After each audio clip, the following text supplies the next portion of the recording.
கர்த்தருடைய பரிசுத்த நாமத்துக்கு மகிமை உண்டாகட்டும். வாசிக்கலாம். 2 தீமோத்தேயுவின் புஸ்தகம் 2வது அதிகாரம் 13வது வசனம்.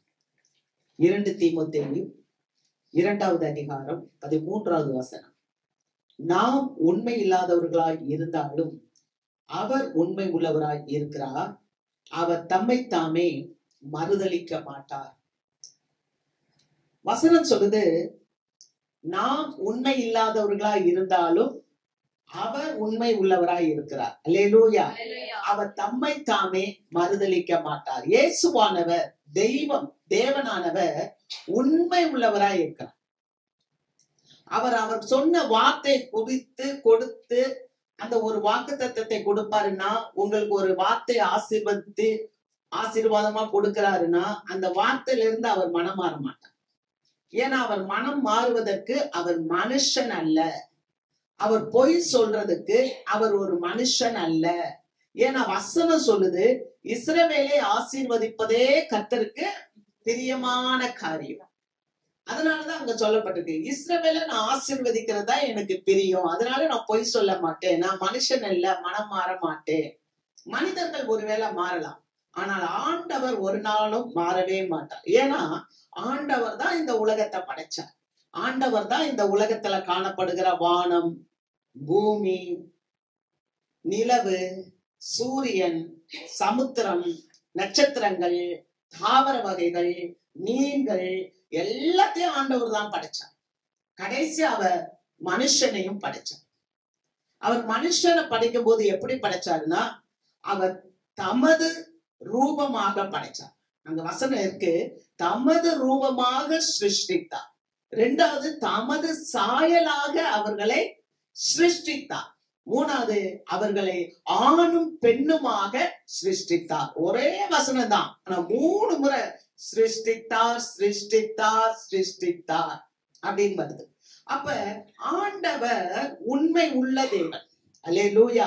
அதனாலதான் ஆண்டவர் நம்ம எல்லாம் தெரிந்து கொண்டார். இந்த உலகத்துல ஆண்டவர் மனுஷனை படைச்சு அந்த மனுஷன்ட்ட என்ன சொன்னாருன்னா, வானத்துல இருக்கிறது, பூமியில இருக்கிறது, சமுத்திரத்துல இருக்கிற மச்சங்கள், வானத்துல பறக்கிற பறவைகள், நீங்க பூமியில இருக்க எல்லாவற்றையும் ஆண்டு கொள்ளுங்கள், அதிகாரப்படுத்தி உங்களை நமக்கு அதிகாரத்தை கொடுத்தார்.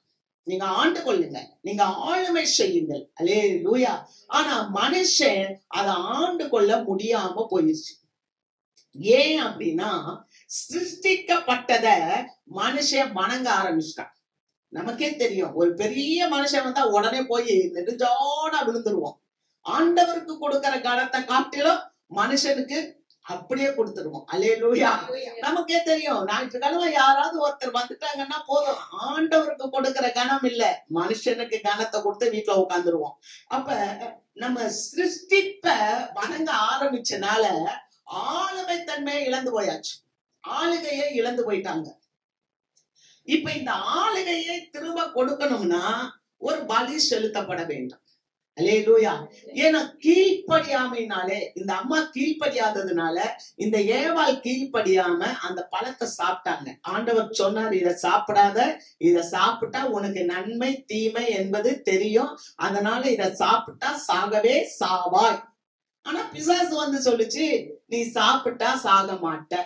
காரணம் என்னன்னா, பிசாசினுடைய தன்மை என்னன்னா, அவன் பொய்யன், அவன் பொய்க்கு பிதாவாய் இருக்கிறான். யோவான் எழுதின நற்செய்தி நூல் 8வது அதிகாரம் 44வது வசனத்தை பாத்தீங்கன்னா, அவன் பொய்யன் என்பது தெரியும். ஆனா தேவன் எப்படிப்பட்டவர்? உண்மை உள்ளவர். அப்ப இந்த ஏவாள் வஞ்சிக்கப்பட்டு இந்த ஏவாள் ஆசீர்வாதத்தை இழந்து போனாலும் ஆண்டவராகிய தேவன் மீண்டும் இந்த ஏவாளை தூக்கி நிறுத்தணும்னு சொல்லி, அவளை ஆசீர்வதிக்கணும்னு சொல்லி அவளை கூப்பிடுறாரு. வந்து பகல்ல குளிர்ச்சியா இருக்கிற நேரத்துல தோட்டத்துல வந்து கூப்பிடுறாரு, ஆதாமே ஆதாமே. எப்போதான் ஆதாம் வந்து பேசுறவன் தான், ஆனா அன்னைக்கு ஆதாம் வரல. ஆதாமே ஆதாமே நீ எங்க இருக்கிற? அப்ப அவன் சொல்றான், நான் நிர்வாணமா இருக்கிறேன், நான் நிர்வாணமா இருக்கிறதுனால நான் ஒளிந்து கொண்டு இருக்கிறேன் அப்படின்னு சொல்றான். அப்ப ஆண்டவர் கேட்கிறாரு, நான் உன்னை மகிமே இல்லடா படைச்சேன், உன்னை நான் ஆசீர்வாதமா இல்ல வச்சேன், உன்னைய உலகத்துக்கே மகுடமாக, உன்னை ஒரு முதல் மகனாக உன்னை நான் அப்படியெல்லாம் படைச்சு வச்சேன். ஆனா நீ நிர்வாணி என்று சொல்றியே, நீ நிர்வாணி என்று உனக்கு யார் சொன்னா? அப்பா அவன் சொல்றான், இந்த பழத்தை நீ எனக்கு கொடுத்த மனைவி கொடுத்தா, அதை நான் புசித்தேன். நான் புசித்த உடனே நான் நிர்வாணமா மாறிட்டேன் அப்படின்னு சொல்றான். அப்ப ஒளிந்து கொண்டு இருக்கிற அவனை ஆண்டவர் மீண்டும் உயிர்ப்பிக்கிறதுக்காக அத்தி இலைகளை அவன் கட்டி கொண்டு ஒளிந்து இருக்கிறான். அத்தி இலை வெயில் ஏறிச்சுன்னா காஞ்சு போயிடும். அப்ப அவனுடைய மகனை என்ன ஆகும்? அப்ப ஆண்டவர் பாக்குறாரு, நீ அத்தியிலேயே கட்ட வேண்டாம், இந்த உனக்கு ஒரு தோல் உடையை தருகிறேன் என்று சொல்லி ஒரு தோல் உடையை கொடுத்தார். அந்த தோல் உடையதான் அந்த உலகம் உண்டாவதற்கு முன்பதாகவே அடிக்கப்பட்ட ஆட்டுக்குட்டி. அல்லேலூயா. அதுதான் ஆண்டவராகிய இயேசு கிறிஸ்து. அங்கேயே இயேசு கிறிஸ்துவ பதிவு செய்து வச்சிருக்கிறார் பரிசுத்த ஆவியானவர். அல்லேலூயா. ஒரு தோல் உடைய கொடுத்து இத கட்டிக்கப்பா அப்படின்னு சொல்றாங்க. அப்ப ஆண்டவர் விசாரிக்கும் போது அங்க வாசிக்கிறோம் 3வது அதிகாரம், ஆதியாகமம் 3வது அதிகாரம் 15வது வசனத்துல, உன் வித்துக்கும் அதாவது ஸ்திரீக்கும் உன் வித்துக்கும் அவன் வித்துக்கும் பகையை உண்டாக்குவேன். அல்லேலூயா. அப்ப உன் வித்துக்கும் ஸ்திரீயின் வித்துக்கும் பகை உண்டாகும். உன் வித்து என்றது பிசாசு, ஸ்திரீயின் வித்து அப்படின்றது ஆண்டவர். 2 பேருக்கும் பகையை உண்டாக்குவேன். உன்னை ஆண்டவர் என்ன பண்ணுவார்னா, உன்னுடைய தலையை நசுக்குவார், நீ அவர் குதிகாலை நக்குவாய். அல்லேலூயா. அப்ப ஆண்டவராகிய இயேசு கிறிஸ்து இந்த உலகத்துக்கு வர வேண்டும். ஆமென். அவர் எப்படி வர வேண்டும்? பலியாக அவர் தன்னையே பலி கொடுக்க வர வேண்டும். அங்கேயே சொல்லிட்டார், உன் வித்துக்கும் ஸ்திரீயின் வித்துக்கும் பகையை உண்டாக்குவேன். ஏன்னா அவன் போய் சொல்லி அவளை ஏமாற்றி வஞ்சித்து அந்த ஆசீர்வாதத்தை புடுங்கிட்டான். ஆனால் தேவன் உண்மை உள்ளவராய் இருக்கிறார். இஸ்ரவேலை ஆசீர்வதிப்பதே கர்த்தருக்கு பிரியமான காரியம். அப்ப இழந்து போன ஆசீர்வாதத்தை கொடுக்கணும். ஆகவே அந்த பாவத்துக்கு பிரயாச்சித்தமா ஆண்டவராகிய இயேசு கிறிஸ்து தன்னுடைய ஒரே பேரான குமாரனை விசுவாசிக்கிறவன் எவனோ அவன் கெட்டு போகாமல் நித்திய ஜீவனை அடையும்படிக்கு அவரை தந்தருளி இவ்வளவா இவ்வுலகத்தில் அன்பு கூர்ந்தார். பாருங்க, நம்ம வாசிக்கிறோம் எபிரேயர் புஸ்தகம் 2வது அதிகாரம் 17வது வசனத்தை நம்ம வாசிக்கிறோம். எபிரேயர் 2:17, ஜனத்தின் பாவத்தை நிவர்த்தி செய்ய தேவ காரியங்களை குறித்து இரக்கமும் உண்மையும் உள்ள பிரதான ஆசாரியனாய் எவ்விதத்திலும் அவர் சகோதரனுக்கு ஒப்பாக வேண்டி இருந்தது. அல்லேலூயா. அவர் எப்படி வர வேண்டி இருந்துச்சான்? பிரதான ஆசாரியன். பிரதான ஆசாரியன்னா பழைய ஏற்பாட்டு காலத்துல ஒரு பிரதான ஆசாரியன் என்ன செய்வான்? பலி செலுத்த உள்ள போவான், தேவாலயத்துக்குள்ள போவான். அது உள்ள யாரும் போக முடியாது. ஏன்னா அந்த காலத்துல ஆலயம் இப்படி ஒரே மாதிரி இருக்காது, 3 விதமா இருக்கும். ஒண்ணு பிரகாரம் வெளியில, நடுவுல பரிசுத்த ஸ்தலம், 3வது மகா பரிசுத்த ஸ்தலம். மகா பரிசுத்த ஸ்தலத்துக்குள்ள அந்த பிரதான ஆசாரியன் என்ன பண்ணுவாருன்னா, வருஷத்துக்கு ஒரு முறை தன்னுடைய கையில பலி எடுத்துட்டு போவாரு, ரத்தத்தை எடுத்துட்டு உள்ள போவாரு. ஆனா அவரே வெளியில வரணும். ஏன்னா அவர் பாவம் செஞ்சா அங்க உள்ளேயே அடிபட்டு செத்து போயிடுவாரு. அதனால அவர் உயிரோட இருக்கிறாரா அப்படின்றதுக்காக அவருடைய ட்ரெஸ்ல என்ன கட்டியிருப்பாங்கன்னா, மணி கட்டி இருப்பாங்க. மணி கட்டிட்டு தான் அவரை உள்ள விடுவாங்க. அதோட கூட கீழே காலில் என்ன பண்ணிக்கிடுவாங்கன்னா, கயர் கட்டிக்கிடுவாங்க. மணி சத்தம் கேட்டா அவர் உயிரோட இருக்கிறாருன்னு அர்த்தம். மணி சத்தம் கேட்கலன்னா அவர் செத்து போயிட்டாருன்னு அர்த்தம். அப்ப செத்து போயிட்டாருன்னா காலில கயிறு கட்டி விடுவாங்க, அப்படியே இழுத்துடுவாங்க வெளியே. அப்ப அப்படிதான் வருஷந்தோறும் அந்த பிரதான ஆசாரியன் பலி செலுத்திட்டு இருந்தான். ஆனா அந்த பலியினால பாவங்கள் நிவர்த்தி அடைவதில்லை. இன்னைக்கு நிறைய பேரு பாத்தீங்கன்னா, நான் எனக்கு ஏதாவது நடந்துச்சுன்னா நான் கடா வெட்டுறேன், நான் கோழி அடிச்சு தரேன் அப்படின்லாம் நேர்ந்துக்கிடுவோம். ஆனா அப்படி இல்ல, ஒரே பலி ஆண்டவராகிய இயேசு கிறிஸ்து இந்த உலகத்துக்கு பாவ நிவர்த்தியாக, நம்முடைய பாவத்துக்கு பிரயாச்சித்தமாக இந்த உலகத்துல உதித்தார். அல்லேலூயா. எப்படி தெரியுமா? அவர் இரக்கம் உள்ளவராய், அவர் உண்மை உள்ளவராய் வந்தார். எப்படி? தம்முடைய சகோதரருக்கு ஒப்பாக. சகோதரன்னா நீங்களும் நானும் தான், இயேசுவினுடைய சகோதரர். நம்மை போல மனுஷனா இந்த உலகத்துல வந்தார். அல்லேலூயா. நாம உண்மை உள்ளவர்களா இல்லாட்டாலும் தேவன் உண்மை உள்ளவராய் இருக்கிறார். அதனாலதான் அவருடைய சொந்த குமாரனை நமக்காக கொடுத்து முதலாவது நம்முடைய பாவத்திலிருந்து நம்மள வெளியே கொண்டு வர அவருடைய சொந்த மகனை பலியா கொடுத்தார். அல்லேலூயா. நம்ம ரொம்ப நல்லா விசுவாசிக்கணும். என்ன தெரியுமா? நம்ம பாவம் மன்னிக்கப்பட்டிருக்கின்ற நிச்சயம் வந்துருச்சுனாலே நமக்கு எந்த பிரச்சனையும் பெருசா தோணாது. நம்ம வாழ்க்கையில நமக்கு இருக்கிற பிரச்சனைகள்னு ஒண்ணு சொல்றீங்கல்ல, அது ஒண்ணுமே இல்ல. நான் திரும்ப சொல்லுறேன், ஆண்டவராக இயேசு கிறிஸ்துவனுடைய ரத்தத்தினால நான் கழுவப்பட்டிருக்கேன், நான் மீட்கப்பட்டிருக்கேன், நான் பரிசுத்தமாயிருக்கேன், அவர் என்னை ரட்சித்து இருக்கிறார், அவர் என்னுடைய சொந்த ரட்சகன் சொன்னா, நீங்க இங்க வந்திருக்கிற ஒவ்வொருவரும் நீங்க ரட்சிக்கப்பட்ட பிள்ளைங்க. ரட்சிக்கப்பட்ட பிள்ளைங்க. ரட்சிக்கப்பட்டவர்கள் என்றால் விடுதலையாக்கப்பட்ட பிள்ளைகள். எதுல விடுதலையாக்கப்பட்டவங்க தெரியுமா? இந்த உலகம் நம்மளை ஈர்த்து கொண்டே இருக்குது. பாத்தீங்களா? ஒரு காரியத்தை காமிச்சு காமிச்சு ஆலயத்துக்கு வந்தா கூட ஆண்டவரை நம்ம உண்மையா தேட முடியல. ஒரு கலக்கத்தோட வர்றோம். ஆண்டவர்கிட்ட வந்தா கூட எப்படி வராங்க ஒரு சிலர். அங்க வசனத்தை நான் பார்த்தேன். கடந்த வாரத்துல ஒரு புஸ்தகம் படிச்சேன். அதுல அந்த ஆத்தர் எழுதியிருக்கிறாங்க, ஆலயத்துக்கு வந்தா 2 சாரார் இருக்கிறாங்களாம். ஒருத்தர் ஆலயத்துக்கு வந்து கலக்கத்தோட கத்திட்டு கிடப்பாங்களாம். இன்னொருத்தர் வரவங்களாம், அவங்க வந்து சந்தோஷமா ஆண்டவர்கிட்ட வருவாங்க, மகிழ்ச்சியா வருவாங்களாம், தேவனுடைய சமூகத்தை பேரானந்தமா தேடுவாங்களாம். ஆனா இன்னொரு கூட்டம் வந்து எப்படி தெரியுமா? கலக்கத்தோட பயத்தோட வந்து ஐயோ ஐயோ ஐயோன்னு புலம்பிக்கிட்டே இருக்குமா. அதுக்கு வந்து தேவ சமூகம் பிடிக்காதான், எப்பமாத்தான் வந்து புலம்பிட்டு போகுமா.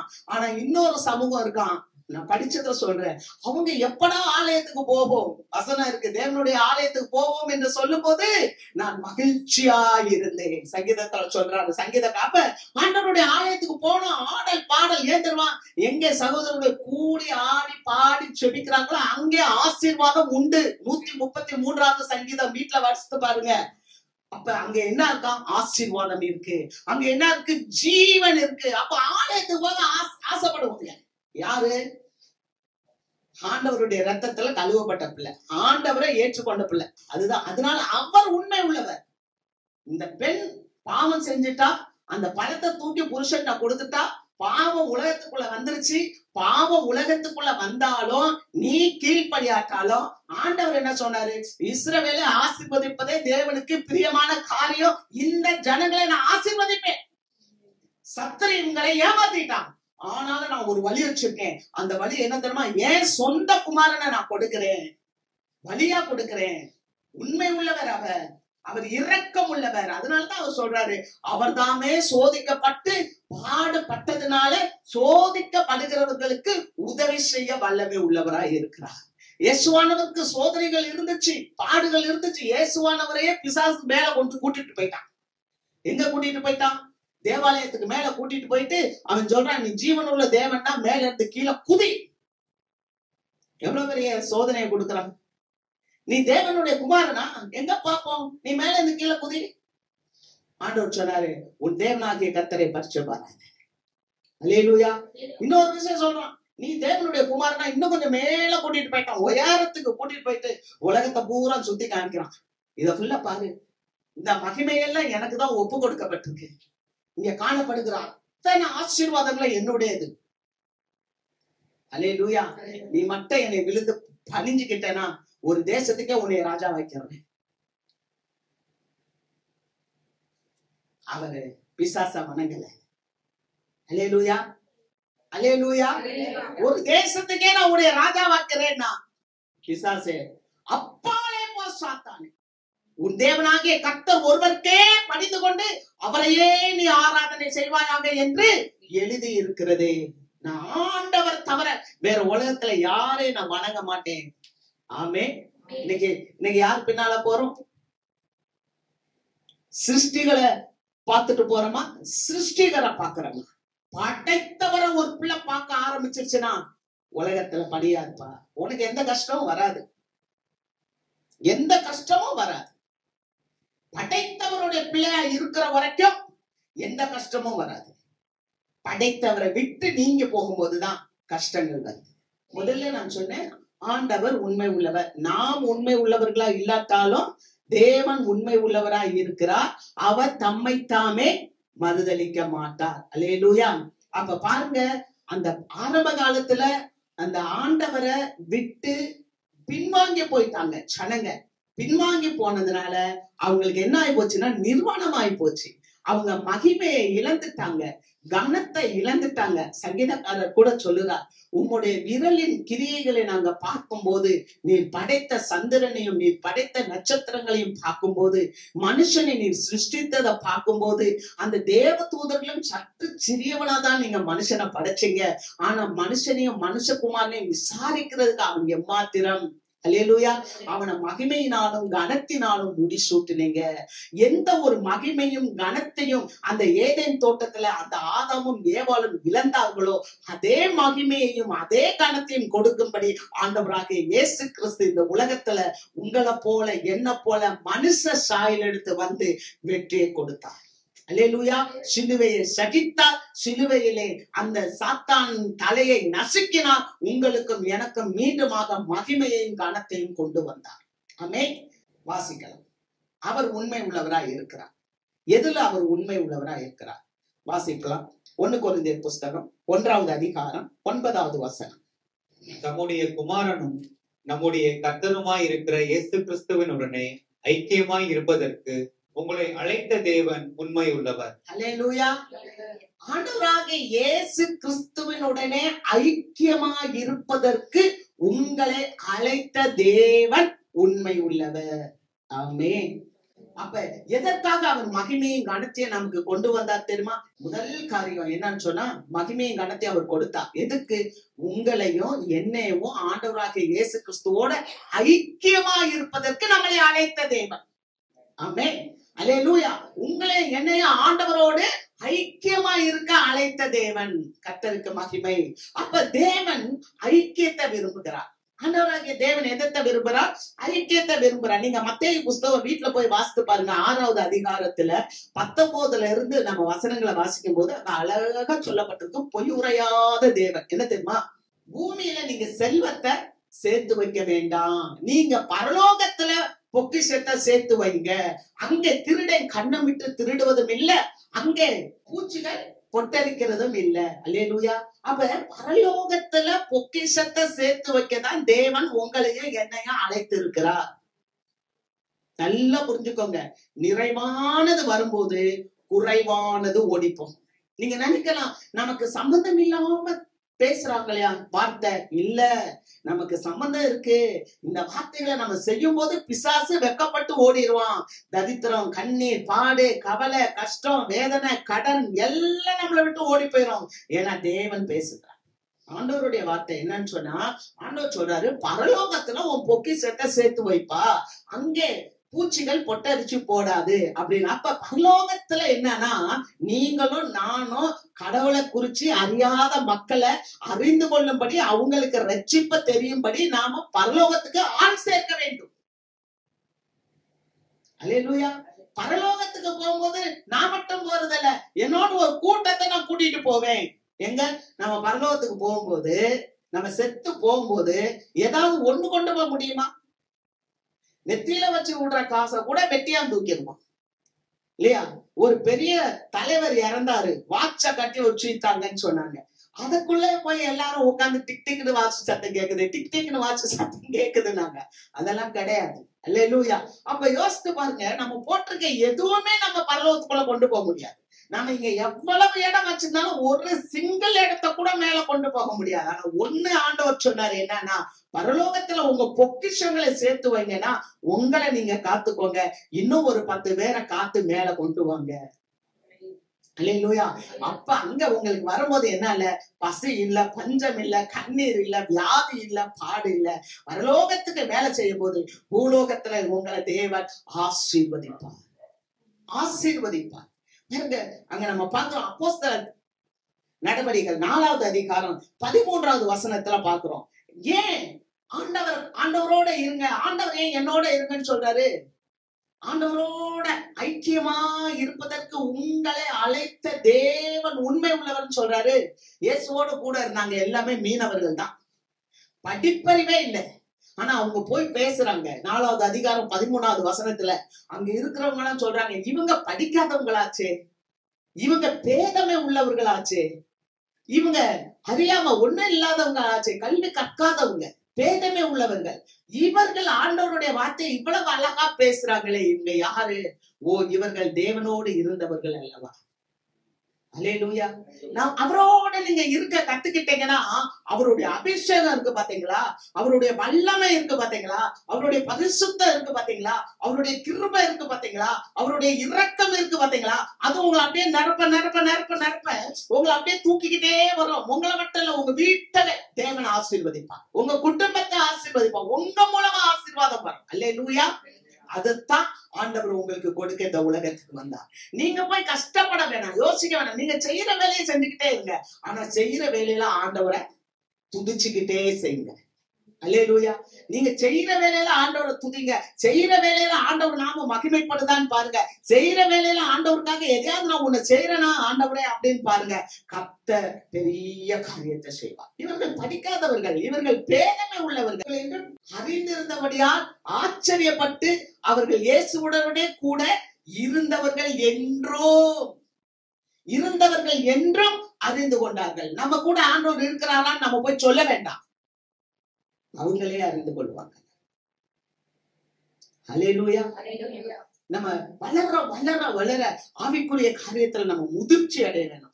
எந்த அளவு தேவனுடைய பிரசன்னத்தையும் தேவனுடைய ஐக்கியத்தையும் நம்ம நாடுறோமோ அந்த அளவுக்கு நம்ம உலக பிரச்சனையை பார்த்து கண்ணீர் விடவே மாட்டோம். ஒரு ஒரு போட்டோ வரும், ஜப அறைக்குள்ள போகும்போது பூனை மாதிரி போகும், ஒரு பூனை இதை போட்டு வச்சிருப்பான். ஜப அறைக்குள்ள போயிட்டு வெளியே வரும்போது சிங்கம் மாதிரி வெளியே வரும். ஏன்னா நம்ம கிட்ட ஆண்டவர் என்ன கொடுத்திருக்கிறாரு, எல்லா அதிகாரத்தையும் கொடுத்திருக்கிறார், எல்லா ஆளுமையும் கொடுத்திருக்கிறார், எல்லா வழிகளை கொடுத்திருக்கிறார். நம்ம அந்த வழிகளை செயல்படுத்துறது இல்லை, அவ்வளவுதான். நம்ம இன்னைக்கு இந்த வார்த்தைக்கு நம்ம கீழ்ப்படியும் போது ஆண்டவர் என்ன சொல்ல தருமா, நான் உன்னை கீழாக்காமல் மேலாக்குவேன், நான் உன்னை வாழாக்காமல் தலையாக்குவேன். பாருங்க, ஒரு மனுஷன் இருந்தான், எவ்வளவோ பணம் சேகரிச்சு வச்சிருந்தான். ஆனா ஒரு நாள் இயேசு அங்க வர்றாருன்னு சொன்ன உடனே இயேசுவை பார்க்க ஆசைப்பட்டான். அப்ப இயேசுவும் அந்த இடத்துல வர்றாரு. இயேசு வந்து அப்படியே மேல ஏறி பாக்குறாரு, மேல பாக்குறாரு, அத்தி மரத்தை நோக்கி பாக்குறாரு. அப்ப அந்த காட்டத்தி மரத்துல ஒரு குள்ளன் உட்கார்ந்து இருக்கிறான். ஆண்டவரை பார்க்க வாஞ்சியா இருந்தான். உடனே இயேசு என்ன தெரியுமா சொன்னாரு, வாப்பா நீ கீழே இறங்கி வா, நான் உங்க வீட்டுல இன்னைக்கு தங்க போறேன், நான் உன் கூட ஃபெல்லோஷிப் பண்ண போறேன், நான் உன் கூட ஐக்கியமா இருக்க போறேயா. எப்படி இருந்திருக்கும், எவ்வளவு மக்கள் இருக்காங்க, யாருக்குமே கிடைக்காத ஒரு பெரிய காரியம். உலக ரட்சகர், உலகத்தை உண்டாக்கினவர், உருவாக்கினவர், பெரிய தேவன், சர்வ வல்லமை உள்ளவர். அவர் வந்து இறங்கி, அவன் யாரு, ஆயக்காரன். அவனை குறித்து அங்க வாசிக்கும் போது அவன் பொல்லாத மனுஷன், அவன் பாவி அப்படின்னு இருக்கு. ஆனா அவன் வீட்டுல எல்லாமே இருக்கு. என்ன இருக்கு, அவன் வீட்டுல தேவையான அத்தனை ஹவுஸ் ஹோல்ட் ஆர்டிகல்ஸ் எல்லாமே இருக்கு, தங்கம் வைரம் மற்ற காரியங்கள் வீட்டினுடைய தேவை எல்லாம் இருக்கு. ஆனா அவன்கிட்ட ஒண்ணு இல்லை, என்ன தெரியுமா, சந்தோஷம் இல்லை, சந்தோஷம் இல்லை, அவனுக்கு சமாதானம் இல்லை. அவனுக்கு சந்தோஷமும் சமாதானமும் இல்லாதனால அவனுக்கு ரட்சிப்பு இல்லை. ரட்சிக்கப்பட்ட பிள்ளைக்கு சந்தோஷம் இருக்கும், ரட்சிக்கப்பட்ட பிள்ளைக்கு சமாதானம் இருக்கும். நான் சொல்றேன், நல்லா சொல்றேன் கேட்கோங்க, ரட்சிக்கப்பட்ட பிள்ளைக்கு பிரச்சனை இல்லைன்னு நான் சொல்லல. அல்லேலூயா. ரட்சிக்கப்பட்ட பிள்ளைக்கு பிரச்சனையே இருக்காது அப்படின்னு நான் சொல்லல. ரட்சிக்கப்பட்ட பிள்ளைக்கு பிரச்சனை இருந்தாலும் சந்தோஷம் இருக்கும், ரட்சிக்கப்பட்ட பிள்ளைக்கு பிரச்சனை இருந்தாலும் சமாதானம் இருக்கும். அப்ப அவன் வந்து உட்கார்ந்து இருக்கான், ரட்சிக்கப்படல, இயேசுவை யார் என்றே அறிந்து கொள்ளாத ஒரு மனுஷன். ஆனா இயேசு வந்து நின்று, இறங்கி வா, நான் இன்னைக்கு உங்க வீட்டுல தங்க போறேன். இயேசுவானவர் அந்த வீட்டுல தங்குறதுக்கு அவன் இடம் கொடுத்த உடனே இன்றைக்கு இந்த வீட்டுக்கு ரட்சிப்பு வந்தது, வேதம் சொல்லுகிறது. அல்லேலூயா. நம்ம வீட்டுக்கு ரட்சிப்பு வரணுமா, நம்ம மனசுக்கு ரட்சிப்பு வரணுமா, நம்மளுடைய வீட்டுல உள்ளவங்களுக்கு சமாதானம் வரணுமா, நம்ம இயேசுவை கூட வச்சுக்கிடணும். அல்லேலூயா. நம்ம போகும்போது சும்மா போக கூடாது, ஏசாமியை கூட்டிட்டு போயிடணும். ஆமென். ஏதோ செய்தியை வந்தோம், கேட்டோம், 2 மணி நேரம் உட்கார்ந்தோம், நல்லா இருந்துச்சு அப்படின்ட்டு போக கூடாது. இயேசுவே இயேசுவே, நீர் வந்தாலோடைய நான் உண்மை விட மாட்டேன். அதத்தான் சொல்லணும். யாரு, யாக்கோபு, நீர் என்னை ஆசீர்வதித்தால் ஒழிய உண்மை நான் விட மாட்டேன். எப்படி சொல்லுவான், மாமிகாரன்ட்ட போய் அவ்வளவு சம்பாதிச்சுட்டான், ஆடு மாடு ஒட்டகம் எல்லாம் சம்பாதிச்சுட்டு அண்ணனுக்கு அனுப்பி விடுறான். எத்தனை எத்தனை ஜோடி, 100 ஜோடி ஆடுகள், 100 ஜோடி மாடுகள், 100 ஜோடி, எத்தனை இவ்வளவு அனுப்புறான் அண்ணனுக்கு. ஏன்னா நான் அண்ணனை ஏமாத்திட்டு வந்துட்டேனே, இப்ப நான் அண்ணன் போனா என்னை அடிச்சிருவானோன்னு சொல்லிட்டு அண்ணனுக்கு பங்கு பிரிச்சு முன்னால அவ்வளவு அனுப்பி விட்டுட்டு ஒரு இடத்துல உட்கார்ந்து இருக்கான். எவ்வளவு பணம் வச்சிருக்கான், எவ்வளவு ஆடு மாடு வச்சிருக்கான், எவ்வளவு சொத்து சோகம் சேர்த்துட்டான். ஆனா இப்ப சொல்றான் ஆண்டவர்கிட்ட, நீர் என்னை ஆசீர்வதித்தால் ஒழிய உம்மை நான் விட மாட்டேன். பாத்தீங்களா? பணம் வந்துருச்சு, காசு வந்துருச்சு, அப்படி செல்வங்கள் இருக்கு. இப்ப அவன் சாதாரண ஆள் இல்ல, பில்லியனர், மில்லியனர் இல்ல, பில்லியனர். ஆனா அவனுக்கு என்ன இல்ல? ஆசீர்வாதம் இல்ல. நம்ம எதையோ நினைச்சுக்கிறோம் ஆசீர்வாதம். இப்ப ஆண்டவரோட நைட் எல்லாம் போராடுறான். ஆண்டவருடைய தொடர் காலை பிடிச்சு நைட் எல்லாம் விடிய விடிய போராடுறான். கடைசியில ஆண்டவர் சொல்றாரு, பொழுது விடிஞ்சிச்சு, நான் போட்டு விடுறா. விடல. உடனே ஆண்டவர் பண்ணாரு, தொட சந்தை தொட்டார். உடனே இவன் வழியில பிடிய விட்டான். உன் பேர் என்னன்னு கேட்கிறேன். என் பேர் யாக்கோபு, இனி நீ இஸ்ரவேல் எனப்படுவாயா. அல்லேலூயா. ரட்சிக்கப்பட்ட உடனே மாறிட்டான். இதுவரைக்கும் எத்தனாக ஏமாற்றுக்காரனாக இருந்தவன் இப்பொழுது ராஜாதி ராஜாவுடைய பிள்ளையாக ஒரு பிரின்ஸாக மாறிட்டான். தேவ பிள்ளைகளே, நீங்களும் நானும் ரட்சிக்கப்பட்டோம்னா பழைய வாழ்க்கையில ஒரு புதிய வாழ்க்கை. அவரோடு கூட இருப்பதற்கு நம்மளை அழைத்த தேவன் உண்மை உள்ளவர். அல்லேலூயா. இரவு முழுவதும் போராடின வீட்டுக்கு அந்த ஆசீர்வாதத்தை அவன் பெற்றுக்கொண்டான். நீங்களும் நானும் இரவு முழுவதும் தேவனோடு கூட இருந்த அந்த ஆசீர்வாதத்தை பெற்றுக்கொள்ள வேண்டும். அவரோடு இருக்கிற அந்த ஐக்கியம், ஃபெல்லோஷிப். அதனாலதான் பவுல் சொல்றாரு, போடப்பட்ட அஸ்திபாரமாகிய இயேசு கிறிஸ்துவை அல்லாமல் வேற அஸ்திபாரம் நான் போடல. அப்ப நம்ம எப்போதுமே என்னன்னா அந்த ஆண்டவரை அஸ்திபாரமா வச்சுக்கிடணும். நம்மளுடைய வாழ்க்கையில எதை செஞ்சாலும், ஒரு தொழிலை செய்யறோமா அந்த தொழிலுக்கு அஸ்திபாரம் இயேசு. ஒரு ஊழியர் செய்யறோமா அந்த ஊழியத்துக்கு அஸ்திபாரம் இயேசு. ஒரு வேலைக்கு போறீங்களா அந்த வேலையில அஸ்திபாரம் இயேசு. உங்க குடும்பத்தை கட்டுறீங்களா குடும்பத்துக்கு அஸ்திபாரம் இயேசு. அல்லேலூயா. இயேசு ஆண்டவரை அஸ்திபாரமா நீங்க வச்சுக்கிட்டீங்கன்னா அசைக்கப்பட மாட்டீங்க. ஆண்டவரை இயேசுவா அஸ்திபாரமா வச்சா அசைக்கப்பட மாட்டோம். இப்ப நீங்க ஒரு வேளை கேட்கலாம், இது எப்படிங்க அசைக்கப்பட மாட்டோம்ன்றீங்க, எப்படி ஆண்டவரை வைக்கிறது? எனக்கு புரியல. ஆண்டவர் ஒரு ஊமை சொல்றார். மத்தேயு புஸ்தகத்துல 7வது அதிகாரத்துல அங்க ஒரு ஊமை சொல்றார். 2 பேர் இருந்தாங்க. ஒருத்தன் கற்பாறையின் மேல வீடு கட்டினான். இன்னொருத்தன் மணல் மேல வீடு கட்டினான். ஒருத்தனை அங்க என்ன சொல்றாருன்னா புத்தி உள்ள மனுஷன் சொல்றாரு. யாரு? கற்பாறையின் மேல் கட்டினவே புத்தி உள்ளவன். மணல்ல கட்டினவே புத்தி இல்லாதவன். மணல் மேல கட்டினவே புத்தி இல்லாதவன். இப்ப 2 வீடையும் பார்த்தா ஒரே மாதிரி இருக்கு. ஒரே மாதிரி பெட்ரூம் வச்சிருக்கு, ஒரே மாதிரி வராண்டா வச்சிருக்கு, ஒரே மாதிரி கிச்சன் வச்சிருக்கு, ஒரே மாதிரி டைல்ஸ் ஒட்டி இருக்கு, ஒரே மாதிரி எல்லாம் பண்ணி வச்சிருக்கிறாங்க. இந்த புத்தி உள்ளவன் யாருன்னா, புத்தி உள்ளவன் நல்ல திரும்ப சொல்றேன், அவன் எங்க கட்டியிருக்கானா? கற்பாறையின் மேல் கட்டியிருக்கான். புத்தி உள்ளவன் எதை தேடுவானா? ஆவிக்குரிய வாழ்க்கைக்குரிய காரியத்தை தேடுவான். புத்தி உள்ளவன் எதை தேடுவானா? ஆண்டவரை தேடுவான், ஆண்டவரை நேசிப்பான். ஆனா புத்தி இல்லாதவன் மணல்ல கட்டுறவன் அவன் யாரு நேசிப்பானா? இந்த உலகத்துக்குரியதை நேசிப்பான். என்ன தெரியுமா? நம்மளை பாதுகாத்துக் கொள்ளணும், நமக்கு செட்டில்மெண்ட் ஆக்கி கொள்ளணும். நம்ம அப்படித்தானே ஒருத்தர் சொன்னா, ஏன் களஞ்சியத்தை இடிச்சு அதை நான் பெருசா கட்டி, என் ஆத்துமாவே நீ பயப்படாத, உனக்கு அநேக நாள் நான் பொருள் சேர்த்து வச்சிருக்கேன், நீ நல்லா சந்தோஷமா இரு. அப்படிதான் புத்தி இல்லாதவன் செய்வான். அப்ப ஆண்டவர் சொன்னாரு நைட்டு, டேய் மதிகேடனே, முட்டாள், இந்த ராத்திரி உன் ஜீவனை நான் எடுத்துட்டா நீ சேகரித்தவைகள் யாருடையதான்? அப்ப ஆண்டவர்கிட்டே வராம உலகத்துக்குள்ளே போய் உலக வீடு, உலக வாசல், உலக காரியம் இதையே செஞ்சுட்டா நான் ஆண்டவரையே நேசிக்க மாட்டேன் அப்படின்றவன் யாருன்னா அவன் புத்தி இல்லாதவன். புத்தி உள்ளவன் என்னன்னா, ஆண்டவரே உமக்கு பிரியமா நான் நடக்கணும், உம்முடைய ராஜ்யத்தை நான் கட்டணும், உமக்கு நான் ஆசீர்வாதமா இப்படின்னு நினைக்கிறேன். ஒரு நாள் என்னாச்சு தெரியுமா? நல்ல கவனிங்க. மழை பெஞ்சிச்சு, பெரிய மழை பெஞ்சிச்சு. இந்த மழை என்பது என்ன தெரியுமா? நமக்கு இருக்கிற சொத்துக்கள், சுகங்கள், ஆசீர்வாதங்கள் இழந்து போகிறது. மழை பெஞ்சா என்ன ஆகும்? மண்ணில கட்டின வீடு என்ன ஆகும்? மண்ணில கட்டின வீடு கரைஞ்சு போயிடும். ஆனா நீங்க கற்பாறையில கட்டின வீடு அப்படியே நிற்கும். ஒரு நாள் என்னாச்சு? வெள்ளம் உயர்ந்துச்சு. வெள்ளம் வர வர உயர்ந்துச்சு. வெள்ளம்னா என்ன தெரியுமா? உலக ஆசைகள், லௌகீக பெருமைகள். பெருமை, எனக்கு அது வாங்கணும் இது வாங்கணும். இன்னைக்கு நிறைய பேர் அப்படித்தான். நிறைய காரியங்கள் மேல இச்சை, போதும் என்ற மனதுடனே கூடிய தேவ பக்தி மிகுந்த ஆதாயம். இயேசு போதும்பா, நல்ல சோத்தை கொடுத்திருக்கிறாரு, நல்ல ஆரோக்கியத்தை கொடுத்திருக்கிறாரு, எனக்கு எதுக்கு அது தேவைன்னா எனக்கு கொடுப்பார். அல்லேலூயா. அது எனக்கு தேவைன்னா கொடுப்பார். அதனாலதான் அவர் சொல்றாரு 1 யோவான் 2வது அதிகாரம் 15வது வசனத்துல, உலகத்தில் உள்ளவைகளிலும் அன்பு கூறாதீங்க, அது பிதாவினால் உண்டானது அல்ல, அது தேவனால் உண்டானது அல்ல. என்கிட்ட அன்பு கூறுங்க. அத நம்ம ஆண்டவர் எப்படிப்பட்ட தர்மா, என்கிட்ட அன்பு கூறுன்னு கூட சொல்லல. Love your neighbours. Love your neighbours அப்படின்னா என்ன? அயலகத்தார நேசிங்க, உங்க பக்கத்துல இருக்கவங்களை நேசிங்க. அல்லேலூயா. நீங்க ஒருவரில் ஒருவர் அன்பாய் இருங்கள். அதுதான் இயேசு சொன்னது. நீங்கள் ஒருவரில் ஒருவர் அன்பாய் இருங்கள், பக்கத்துல இருக்கவங்களை நேசிங்க. நேசிக்கிறோமா?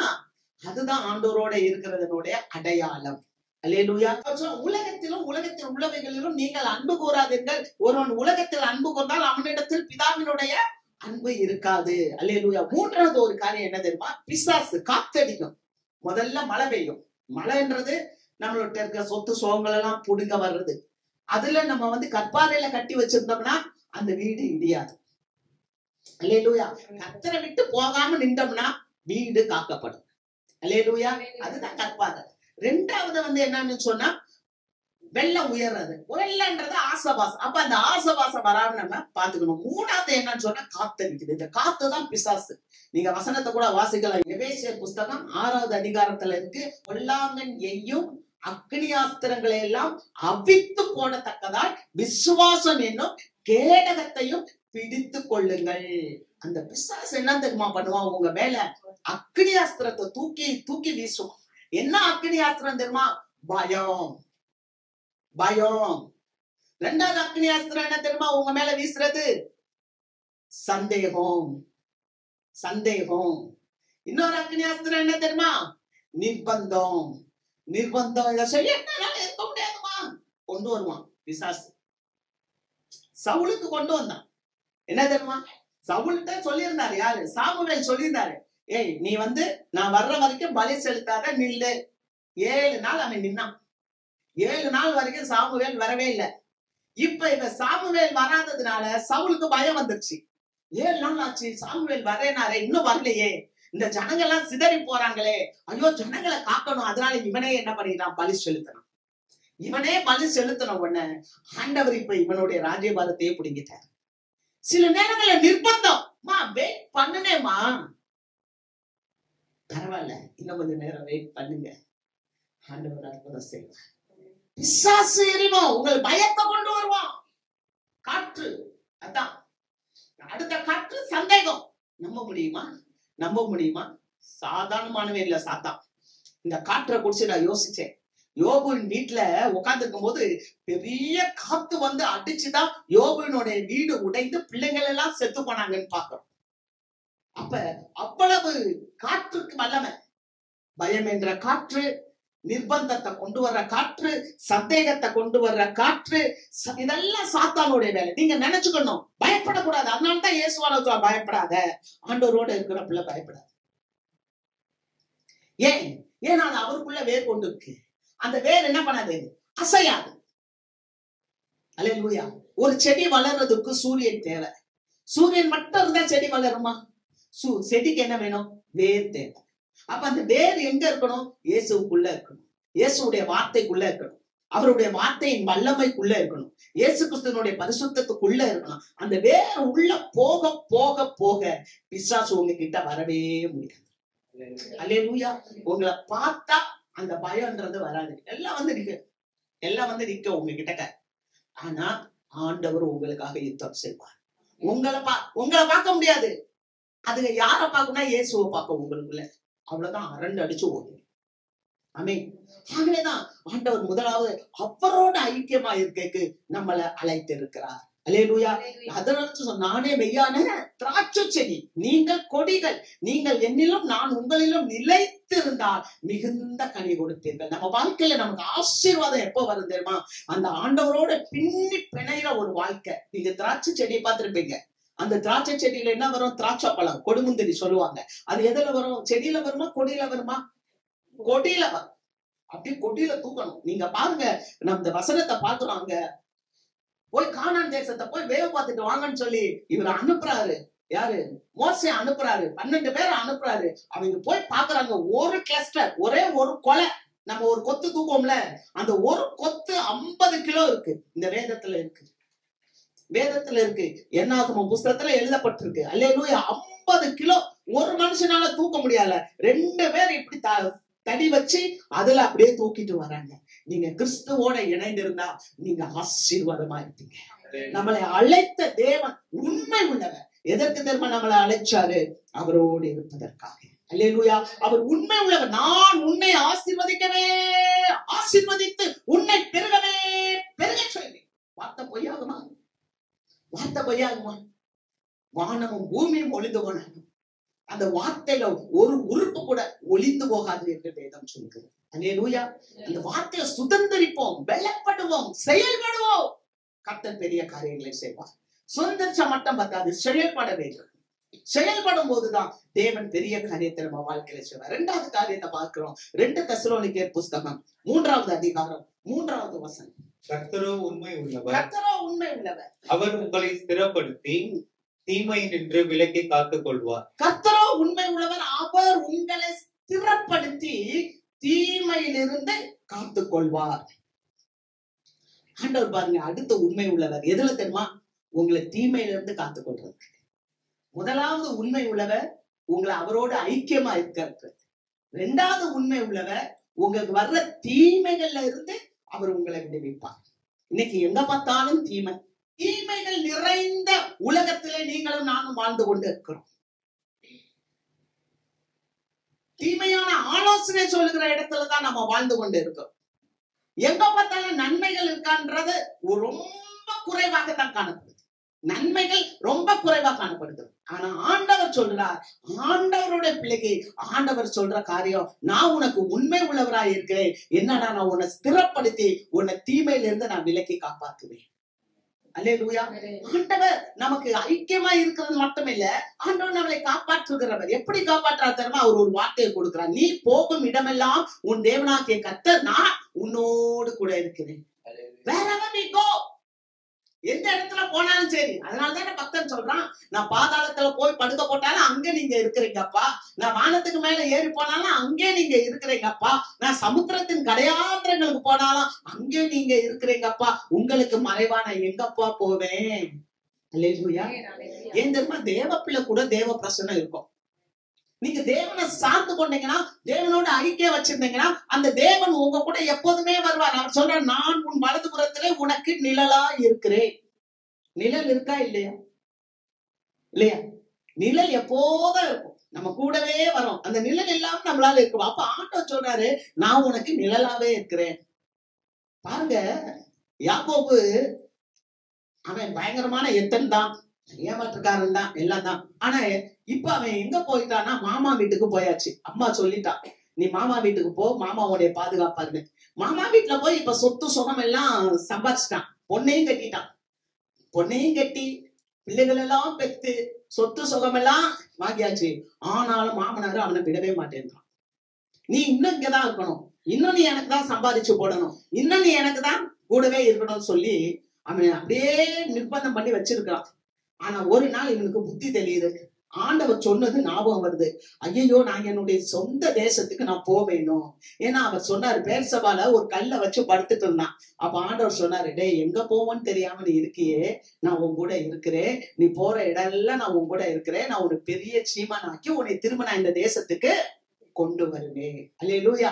அப்போ உடனே நான் எந்திரிச்சு பாக்கலாம், ஐயோ, இங்க தேவ தூதர்கள் இருக்கிறாங்களா, இந்த இடம் ஆண்டவருடைய இடமான்னு சொல்லிட்டு தான் படுத்திருந்த கல்லை தூக்கி அங்க வச்சுட்டு அந்த இடத்த பெத்தேன்னு சொல்லிடுறான். அது ஆண்டவருடைய இடம், ஆண்டவரை நான் முகமுகமா பார்த்தேன்னு சொல்லிட்டு அதுக்கு எண்ணெய் ஊத்தி வணங்கி, நீ என் கூடயே இருந்தே நான் எல்லா இடத்தும் போயிட்டு நான் இங்க திரும்ப வர வரைக்கும் என்னை காத்தேன்னா, இங்க வந்து நான் உனக்கு 10ல் 1 தசமபாகம் கொடுக்குறேன். அங்கதான் முத அவன் சொப்பனமும் காண்றது, தசமபாகம் கொடுக்குறேன் எல்லாம் சொல்லிட்டு போறான். இப்ப ஆண்டவர் ஆசீர்வதிச்சிட்டாரு. மாமனாரு விடல. மாமனாருக்கு தெரியாம இப்ப ஓடியாந்துட்டான். ரொம்ப தூரம் ஒரு ஆத்த கடந்து ஒரு மலை மேல ஏறிட்டான். மாமனாருக்கு இப்ப தெரிஞ்சிருச்சு லாபானுக்கு. லாபான் இப்ப வேக வேகமா வர்றான். 4-5 நாள் பிரயாணப்பட்டு வர்றான். வந்து நேரா யாக்கோபை பிடிக்கிறான். எப்படிடா நீ என்கிட்ட சொல்லாம வருவ? என் பிள்ளைகளை கூட்டிட்டு வந்திருக்க, நீ என்கிட்ட சொல்லி வந்தா நான் உனக்கு மேலதாளம் எல்லாம் வச்சு கொட்டு மேளத்தோட உன்னை சந்தோஷமா அனுப்பியிருப்பேன். நீ என்கிட்ட சொல்லாம என் பிள்ளைகளே நான் முத்தம் கொடுக்க கூட விடாம எல்லாத்தையும் நீ கூட்டிட்டு வந்துட்ட அப்படின்னு சொல்லிட்டு சொல்றான். உன் தெய்வம் மட்டும் நேற்று ராத்திரி என் கனவுல வந்து உன்கிட்ட நன்மையை தவிர வேற எந்த தீமையும் பேசாதன்னு சொல்லாம இருந்திருந்தா நான் உன்னை வேற என்ன பண்ணிருப்பேன்னு எனக்கே தெரியாதுன்னு சொல்றான். அல்லேலூயா, அல்லேலூயா. நம்மளுடைய தேவன் நமக்காக யுத்தம் பண்றார். நீங்க ஒண்ணுமே பண்ண வேணாம், உங்க வேலையை நீங்க பாட்டு செஞ்சுட்டு போயிட்டே இருக்க. அவரு செய்ய வேண்டியதை அவரு செய்வார். ஏன் தெரியுமா? நீங்க அவரோட இருக்கிறபடினால அவர் உங்களுக்கு என்ன தீமை வருமோ அதை வரவிடாம காக்கிறவர் நம்முடைய தேவன். அல்லேலூயா. அவர் சொப்பனத்துல தோன்றி அந்த வசனத்தை வாசிக்கிறேன் பாருங்க. 31வது அதிகாரம் 24. அன்று ராத்திரி தேவன் சீரியா தேசத்தானாகிய லாபானுக்கு சொப்பனத்தில் தோன்றி, நீ யாக்கோபோட நன்மை அன்றி தீமை ஒன்றும் பேசாதபடி எச்சரிக்கையாயிரு என்று சொன்னார். சொப்பனத்துல ஆண்டவர் எந்திரிச்சு லாபான்ட்ட பேசுறாரு. உங்க சத்துருக்களுக்கு சொப்பனத்துல பேசுவான். உனக்கு விரோதமா எந்திரிக்கிறாங்களா? உனக்கு கஷ்டம் கொடுக்குறாங்களா? உனக்கு விரோதமா எழும்புறவங்களுடைய கனவுல ஆண்டவர் வந்து பேசுவார். உங்களுக்கு விரோதமா வரவிடாம இந்த வார்த்தை உண்மை உள்ளதுங்க. அடுத்து என்ன நடந்துச்சு பாருங்க. 31:29. உங்களுக்கு பொல்லாப்பு செய்ய எனக்கு வல்லமை உண்டு, ஆகிலும் உங்கள் தகப்பனுடைய தேவன் நீ யாக்கோபோட நன்மை அன்றி தீமை ஒன்று பேசாதபடிக்கு எச்சரிக்கையாயிரு என்று நேற்று ராத்திரி என்னோடு சொன்னார். அல்லேலூயா. நேற்று ராத்திரி என்கிட்ட சொன்னார், பொல்லாப்பு ஒண்ணு பேசக்கூடாது, நன்மை தவிர தீமையை பேசாத. உன் தேவன் என்கிட்ட வந்து சொன்னா, அதனாலதான் நான் உன்னை விடுறேன். இல்லாட்டா நான் உனக்கு நேரம் பொல்லாப்பு செய்ய எனக்கு முடிய. எந்த பொல்லாப்பு எவ்வளவு பெரிய ஆளானாலும் சரி கர்த்தருக்கு கட்டுப்பட்டவங்க. அல்லேலூயா. தேவ பிள்ளைக்கு முன்னால சத்துரு நிற்க முடியாது. ஆமே. அவர் உங்களுக்காக எழுப்புகிறவர். அல்லேலூயா. தீமைக்கு அவர் உங்களை விலக்கி காக்கிறவர். நீங்க நல்லா சந்தோஷமா இருக்கலாம். அவர் உண்மை உள்ள தேவன். பாக்குறோம். யோசேப்பு சொல்றாரு, யார்கிட்ட சொல்றாரு? அவருடைய சகோதரர். நல்ல யோசித்து பாருங்க. தூக்கி கொண்டு போய் குழியில போட்டாங்க. யாரு? சொந்த சகோதரர்கள் 10 பேர் ஒருத்தரை பிடிச்சு தூக்கி உள்ள போடுறாங்க. முதல்ல என்ன பண்றான்? அவனுடைய வஸ்திரத்தை கலட்டுறான். வஸ்திரம் பலவர்ண அங்கி, அழகான அங்கி கலட்டிட்டு தூக்கி உள்ள போடுறாங்க. அப்படியே யோசிப்பு கண்ணீரோட நிக்கிறான். அண்ணே அண்ணே அண்ணே என்னை போடாதீங்கண்ணே, என்னை போடாதீங்கண்ணே. ஏன் தெரியுமா? அப்பெல்லாம் அந்த குழி எப்படி இருக்கும்னா கீழே பெருசா இருக்கும், மேல குட்டியா வாய் இருக்கும். ஒரு கல்லை கொண்டு வந்து மேல வச்சு அடைச்சிடலாம். ஆனா அதுல தூக்கி போட்டாங்க. தூக்கி போட்டுட்டு 10 பேர் என்ன பண்றாங்க தெரியுமா? இவன் கொண்டு வந்த சோத்தை உட்காந்து சாப்பிடுறான். 10 பேரும் இவனை குழியில போட்டுட்டு பக்கத்திலேயே உட்காந்து சாப்பிடுறான். நீங்க நினைச்சுக்க கூடாது சத்துரு எப்படியெல்லாம் வேலை செய்துவாரு. உங்க வீட்டார் உனக்கு சத்துரு. நீங்க நினைப்பீங்க, இவங்க அப்படி பண்ணிட்டாங்க, ஐயோ நான் நினைக்கவே இல்லைங்க, நான் நன்மைதாங்க நினைச்சேன். ஆமா, ஆனா வசனம் சொல்லுது உன் வீட்டாரு உனக்கு சத்துரு. ஆனா நம்ம நன்மை செய்ய பழகணும். நம்ம நன்மை செய்யறதுதான் ஆண்டவர் நம்மளை கொண்டு வந்திருக்கிறார்.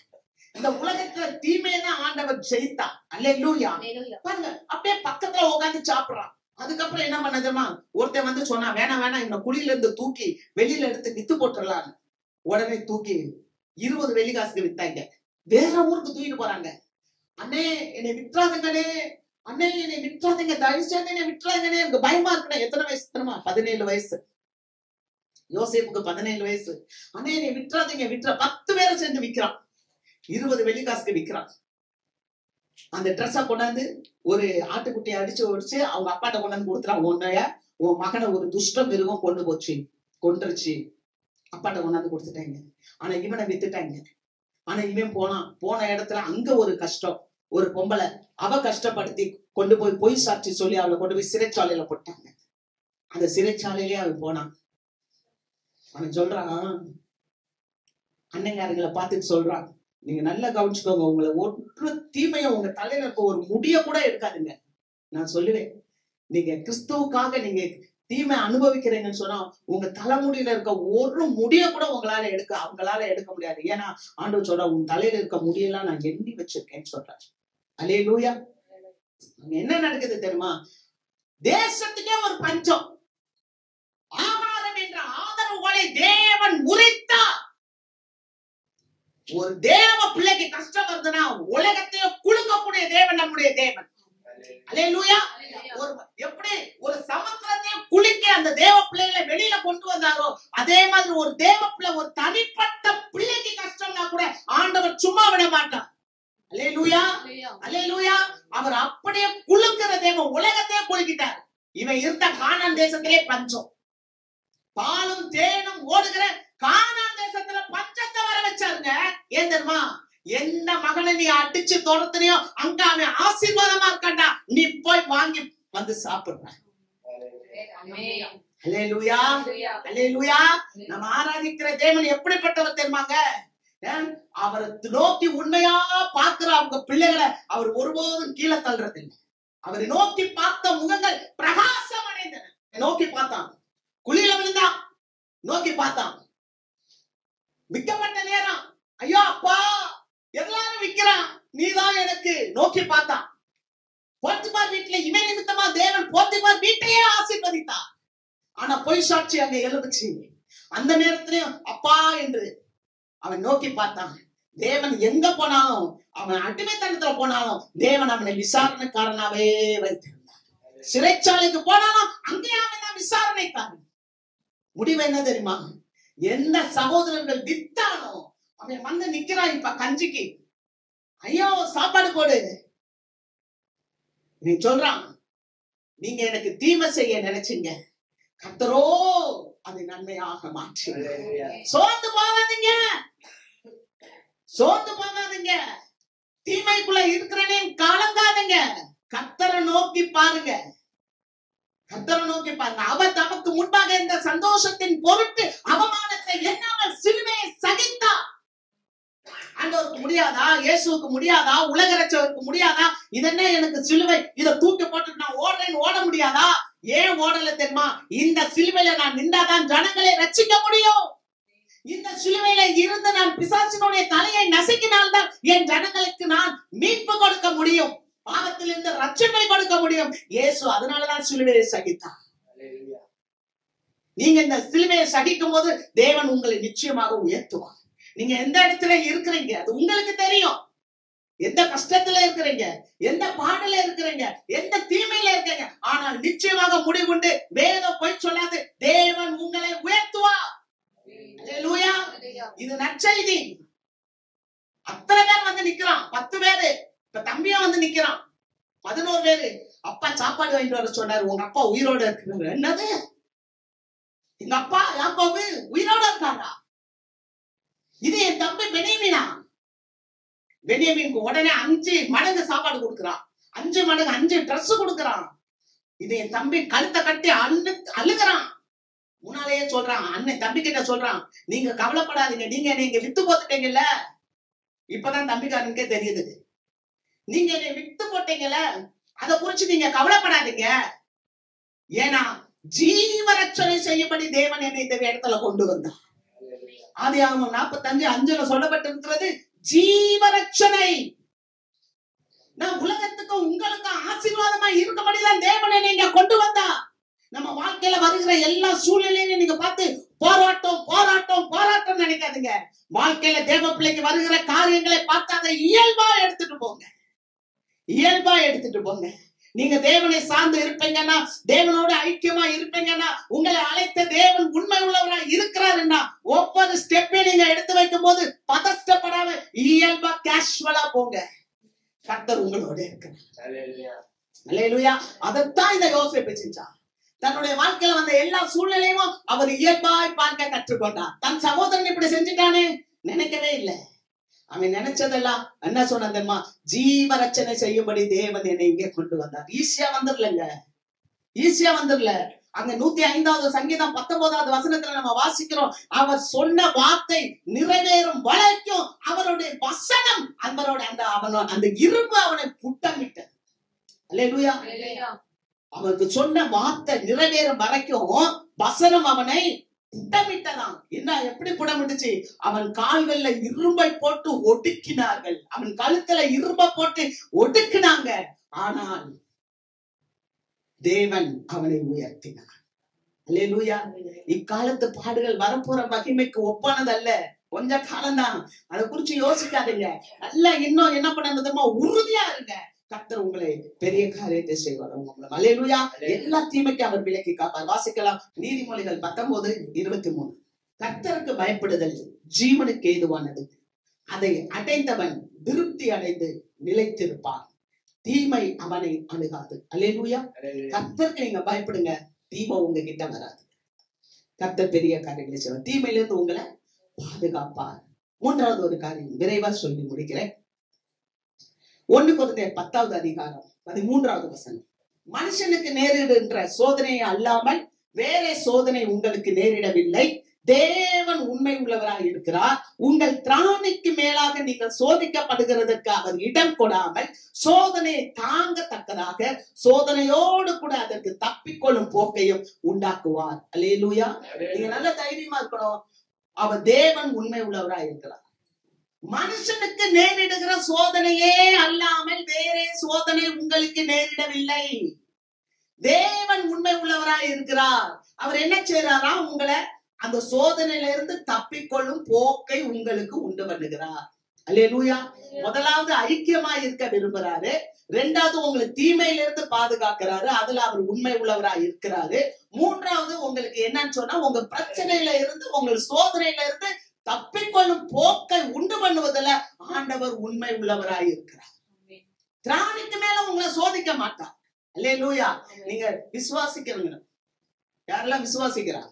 அல்லேலூயா. சோதனை உங்களுக்கு எல்லாருக்கும் சோதனை வரும். யாருக்குமே சோதனை இல்லாம இல்ல.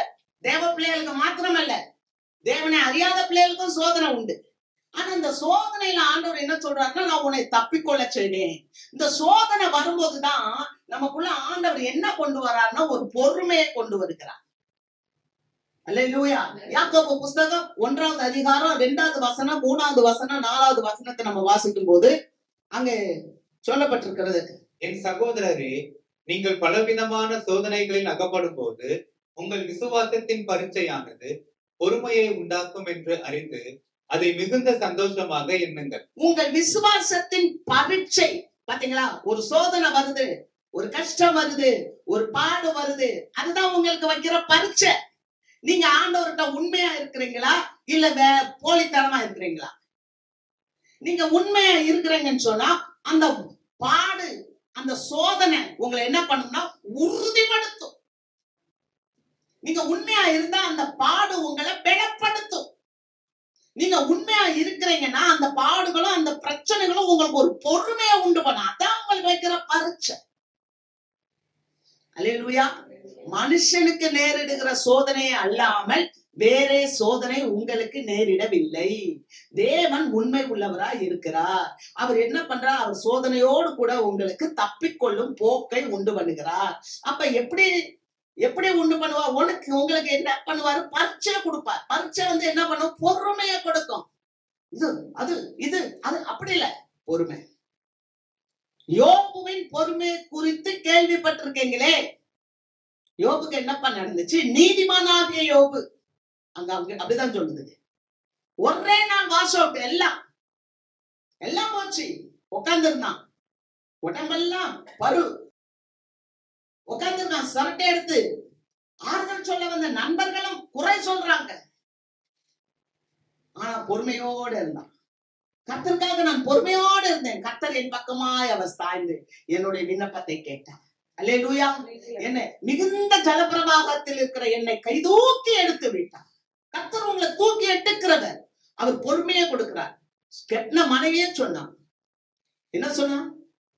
ஆண்டவரை தூசித்து உன் ஜீவனை விடு. அவன் மேல என்ன தெரியுமா? அந்த பிசாசுக்கு என்ன வேலை தெரியுமா? நீ ஆண்டவரோட ஐக்கியமா இருக்கிறது பிடிக்காது, தூஷிக்கணும், ஆலயத்துக்கு வரக்கூடாது, ஆண்டவரை மறுதளிக்கணும். ஏன்னா எனக்கு பிரச்சனை பெருசு இல்ல. வியாதி இருக்கலாம், கண்ணீர்கள் இருக்கலாம், மன கஷ்டங்கள் இருக்கலாம், ஏதாவது ஒரு குறை. ஏன்னா அவன் தந்திரக்காரன். அவனை பத்தி என்ன சொல்லியிருக்கு தெரியுமா? 1 பேதுரு 5வது அதிகாரம் 8வது வசனத்துல, தெளிந்த புத்தி உள்ளவர்களாயிருங்க, உங்கள் எதிராளியாகிய பிசாசானவன் யாரை விழுங்கலாமோ என்று கர்ச்சிக்கிற சிங்கம் போல வகை தேடி சுற்றிட்டு. எந்த வகை? இதை எந்த வகையில டச் பண்ணலாம், இவளை எந்த வகையில டச் பண்ணலாம், இந்த பிள்ளைய எந்த வகையில டச் பண்ணலாம், எந்த வகையில இவனை டச் பண்ண ஆண்டவரை தூஷிக்கும். விடக்கூடாது, விடக்கூடாது. தேவன் உண்மை உள்ளவராக இருக்கிறார். திராணிக்கு மேல நம்மளை சோதிக்க மாட்டார். சோதனைன்னு கூட தேவன் நம்மள தப்பிக்கொள்ளும் போக்கை உண்டு பண்ணுவார். அதனாலதான் நம்ம போய் பேசுறோம் பிசாச. அதனாலதான் அங்க அவர் சொல்றாரு யாக்கோபுல 5:11 யோபின் பொறுமையை குறித்து கேள்விப்பட்டிருக்கீங்களே, தேவன் எவ்வளவு அன்பானவர், இரக்கமானவர், உருக்கமானவர். யோபுக்கு செஞ்ச நன்மையை பார்த்தீங்களே, என்ன செஞ்சாரு யோபுக்கு?